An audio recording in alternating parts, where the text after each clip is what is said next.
পুলিশের সাথে সংঘর্ষে আহত জামায়াত নেতা রেজাউলের মৃত্যু, প্রতিবাদের ঢাবিতে শিবিরের বিক্ষোভ মিছিল।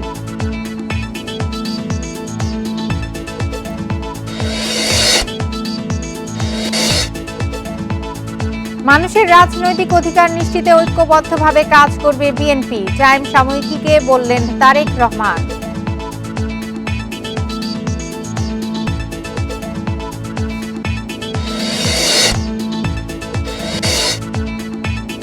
আজ উত্তরাঞ্চল সফরে যাচ্ছেন তারেক রহমান। নির্বাচনী জনসভায় লাখো লোক সমাগমের আশা উচ্ছ্বসিত নেতা কর্মীরা।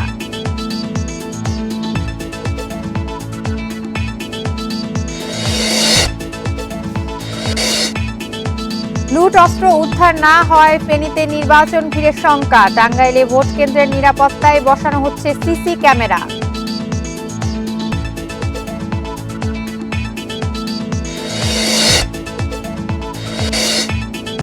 কারাগারে অবাধে মোবাইল ব্যবহার করে বন্দীরা, জড়িত ৩০০ কর্মচারীর শাস্তি, অপরাধ ঠেকাতে লাগানো হচ্ছে জ্যামার।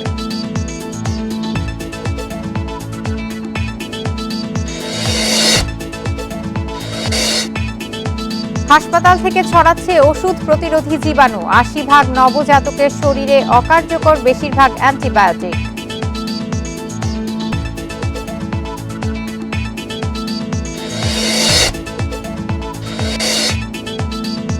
চ্যাম্পিয়ন্স লিগের শেষ ১৬তে উঠেছে লিভারপুল, বার্সা ও পিএসজি বেনফিকার কাছে হেরে প্লে অফে খেলবে রিয়াল।